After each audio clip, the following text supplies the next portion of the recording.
शुक्लां ब्रह्म विचारसार परमाद्यां जगद्व्यापिनीं वीणा पुस्तकधारिणीं अभयदां जाड्यान्धकारापहां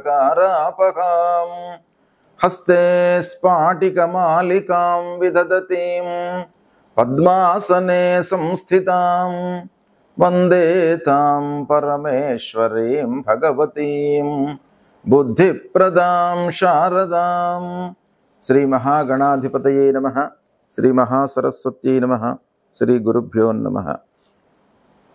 2024వ సంవత్సరం అక్టోబర్ నెలలో ధనుస్సు రాశిలో జన్మించినటువంటి వారికి గోచార ఫలితాలు ఎలా ఉన్నాయో తెలుసుకుందాం. ధనుస్సు రాశి వారికి ముందుగా సూర్య భగవానుడు అనుకూలంగా ఉన్నాడు. ఈ మాసంలో దశమ ఏకాదశ స్థానాలలో సంచరిస్తున్నాడు. అంగారకుడు సప్తమ అష్టమ స్థానాలలో ప్రతికూలంగా ఉన్నాడు. అంటే సూర్యుడు కంప్లీట్ అనుకూలంగా ఉన్నాడు 100%. కుజుడు 100% ప్రతికూలంగా ఉన్నాడు. ఇక బుధుడు దశమ ఏకాదశ స్థానాలలో అనుకూలంగా సంచరిస్తున్నాడు. గురు భగవానుడు 6వ స్థానంలో ప్రతికూలంగా ఉన్నాడు. శుక్రుడు అనుకూలంగా ఉన్నాడు. శనేశ్వరుడు అనుకూలంగా ఉన్నాడు. రాహువు ప్రతికూలంగా ఉన్నాడు. కేతువు కూడాను ప్రతికూలంగా ఉన్నాడు. ఈ విధంగా గ్రహస్థితి ఉంది. ముఖ్యమైనటువంటి గ్రహాలు సూర్యుడు, శని, బుధుడు, శుక్రుడు ఇవి అనుకూలంగా ఉన్నాయి. కనుక ఓవరాల్గా చూసినట్టయితే 50% అనుకూల ఫలితాలు, 50% ప్రతికూల ఫలితాలు గోచరిస్తున్నాయి. అంటే మిశ్రమ ఫలితాలు గోచరిస్తున్నాయి. ఈ మాసంలో ఆదాయ స్థితి నిలకడగా ఉంటుంది. ఆదాయానికి ఢోకా లేదు. ఆదాయము, రాబడి బాగానే ఉంటుంది. సంపాదన విషయంలో మీరు సంతృప్తిగానే ఉంటారు. రావాల్సినటువంటి డబ్బు మీకు చేతికి అందుతుంది సమయానికి. కొత్త వ్యాపారంపై మట్టుకు మనస్సు నిలుపుతారు. చేతిలో డబ్బు ఉంటుంది. కొత్త పని చేయాలనేటువంటి ఒక కోరిక మనస్సు లోపల సహజంగా ఎవరికైనా కూడా ఉద్భవిస్తుంది.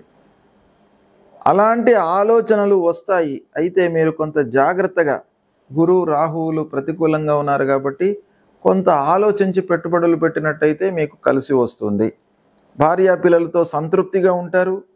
వ్యాపారము ఓవరాల్గా లాభసాటిగానే కొనసాగుతుంది. చేతిలో ఉన్న వ్యాపారము ఫ్లరిష్ అవుతుంది. ఇంకా మీరు ద్విగుణీకృతమైనటువంటి లాభము చేతిలో ఉన్న వ్యాపారం ద్వారానే మీరు పొందే అవకాశాలు ఉన్నాయి. రాజకీయపరమైనటువంటి పనులు మీకు కలిసి వస్తాయి. పనులు పూర్తి అవుతాయి. రాజకీయంలో ఉన్నటువంటి వారికి కూడాను ఈ మాసం కొంత అనుకూలంగా ఉంది. పనులు కలిసి వస్తాయి. కార్యకర్తలతో మీకు స్నేహభావం పెరుగుతుంది. రాజకీయంలో అధినాయకులతో కూడాను మీకు మంచి మాటలు ఉంటాయి. కోర్టు వ్యవహారాలలో అనుకూలత ఉంది.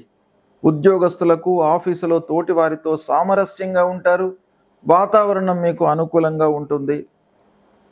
అయితే కళాకారులకు, సాహిత్యవేత్తలకు, సంగీత ప్రియులకు, మీడియాలో ఉన్నటువంటి వారికి, సాఫ్ట్వేర్ రంగంలో ఉన్నటువంటి వారికి, ఫార్మాసిటికల్ రంగంలో ఉన్నటువంటి వారికి, టెక్స్టైల్ రంగంలో ఉన్నటువంటి వారికి, వీళ్ళందరికీ కూడాను కొత్త అవకాశాలు వచ్చే సమయం ఈ మాసం. అవకాశాలు వస్తాయి. వాటిని సద్వినియోగపరచుకోవడం అనేటువంటిది మీ చేతిలో ఉంది. ఇక బంధువర్గంతో మనస్పర్ధలు ఉన్నాయి. బంధువర్గంతో జాగ్రత్తగా ఉండండి. ప్రతి విషయంలోనూ వైషమ్యాలు నెలకొనేటువంటి అవకాశం. ప్రారంభించినటువంటి పనులలో ఆటంకాలు ఉన్నాయి.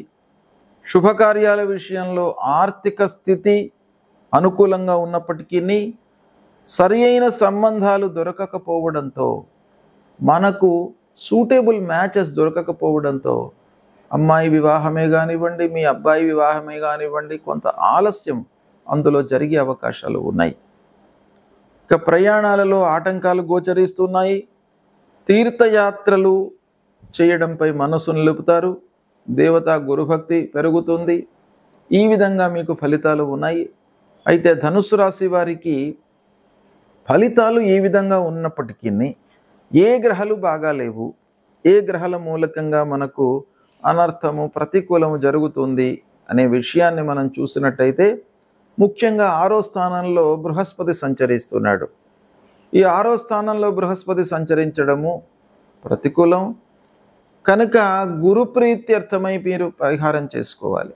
దత్తాత్రేయ స్వామి దేవాలయానికి వెళ్ళండి, సద్గురువులను సందర్శించుకోండి, మీకు విద్యాబుద్ధులు నేర్పినటువంటి గురువులను మీరు దర్శించుకోండి, వారిని సేవించండి, మాతాపితృవులను సేవించండి.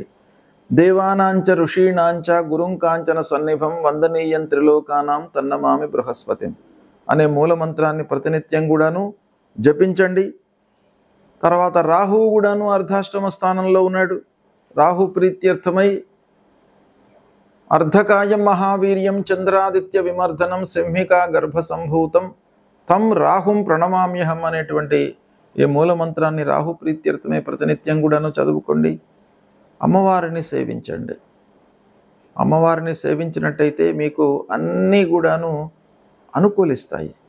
మీ లోపల ధైర్య సాహసాలను పెంపొందించుతుంది అమ్మవారు. కాబట్టి అమ్మవారిని నమ్ముకోండి, తప్పకుండా మీకు మంచి ఫలితాలు కలుగుతాయి. ఇక కేతువు 10వ స్థానంలో ఉన్నాడు. వృత్తిపరమైనటువంటి ఆటంకాలు, వృత్తి లోపల ఇబ్బందులు కలిగే సూచనలు ఉన్నాయి. కాబట్టి విఘ్నేశ్వరుణ్ణి పూజించండి. 12 నామాలు, విఘ్నేశ్వరుడికి సంబంధించినటువంటి 12 నామాలు ఉంటాయి. వాటిని ప్రతినిత్యం కూడాను మీరు పఠించండి. తర్వాత విష్ణు సహస్రనామంలో ఉన్నటువంటి ఒక మంత్రాన్ని ప్రతినిత్యం కూడాను చదువుకొని మీరు చేసేటువంటి ఉద్యోగం కానివ్వండి, వ్యాపారానికి కానివ్వండి వెళ్ళినట్టయితే మిమ్మల్ని ఆ విష్ణు భగవానుడు రక్షిస్తాడు, ఆటంకాలు లేకుండా మిమ్మల్ని ఆదుకుంటాడు. కాబట్టి వనమాలి గదీశారంగి శంకీ చక్రీ చ నందకి శ్రీమాన్ నారాయణోర్విష్ణు వాసుదేవోభిరక్షతు అనేటువంటి ఈ మూలమంత్రాన్ని మీరు ప్రతినిత్యం కూడాను చదువుకొని మీ కార్యకలాపాలకు వెళ్ళేటప్పుడు ఈ భగవంతుణ్ణి స్మరిస్తూ ఈ శ్లోకాన్ని ఉచ్చరిస్తూ మీరు వెళ్ళండి. అన్ని రకాలుగా మీకు కలిసి వస్తుంది. శుభం.